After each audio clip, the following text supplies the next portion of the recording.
मेहनत का फल। न एक गांव में दो मित्र नकुल और सोहन रहते थे। नकुल बहुत धार्मिक था और भगवान को बहुत मानता था, जबकि सोहन बहुत मेहनती था। एक बार दोनों ने मिलकर 1 बीघा जमीन खरीदी, जिससे वह बहुत फसल उगाकर अपना घर बनाना चाहते थे। सोहन तो खेत में बहुत मेहनत करता, लेकिन नकुल कुछ काम नहीं करता, बल्कि मंदिर में जाकर भगवान से अच्छी फसल के लिए प्रार्थना करता। इसी तरह समय बीतता गया। कुछ समय बाद खेत की फसल पककर तैयार हो गई, जिसको दोनों ने बाजार ले जाकर बेच दिया और उनको अच्छा पैसा मिला। घर आकर सोहन ने नकुल को कहा कि इस धन का ज्यादा हिस्सा मुझे मिलेगा, क्योंकि मैंने खेत में ज्यादा मेहनत की है।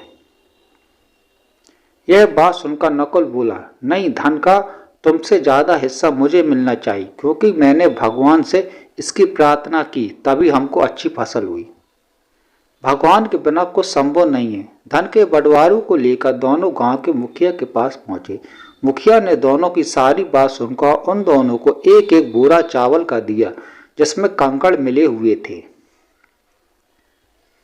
मुखिया ने कहा कि कल सुबह तुम दोनों को इसमें से चावल और कंकड़ अलग करके लाने हैं, तब मैं निर्णय करूंगा कि इस धन का ज्यादा हिस्सा किसको मिलना चाहिए। दोनों चावल की बोरी लेकर अपने घर चले गए। सोहन ने रात भर जागकर चावल और कंकड़ को अलग किया। नकुल चावल की बोरी को लेकर मंदिर में गया और भगवान से इसके लिए प्रार्थना की।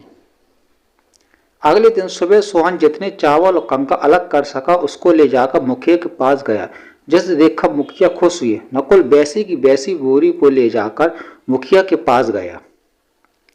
मुखिया ने नकुल को कहा कि दिखाओ तुमने कितने चावल साफ किए। नकुल ने कहा कि मुझे भगवान पर पूरा भरोसा है, चावल साफ हो गए होंगे। जब बोरी को खोला गया तो चावल और कंकड़ वैसे के वैसे ही थे। जमींदार ने नकुल को कहा कि भगवान भी तभी सहायता करते जब तुम मेहनत करते हो। इसके बाद नकुल भी सोहन की तरह खेत में मेहनत करने लगा और अब की बार उनकी फसल पहले से भी अच्छी हुई। सीख। इस कहानी से हमें यह सीख मिलती है कि हमें कभी भी भगवान के भरोसे नहीं बैठना चाहिए। हमें सफलता प्राप्त करने के लिए मेहनत करनी चाहिए। अगर आपको ये स्टोरी पसंद आई है, चैनल को लाइक करिए, सब्सक्राइब करिए। धन्यवाद।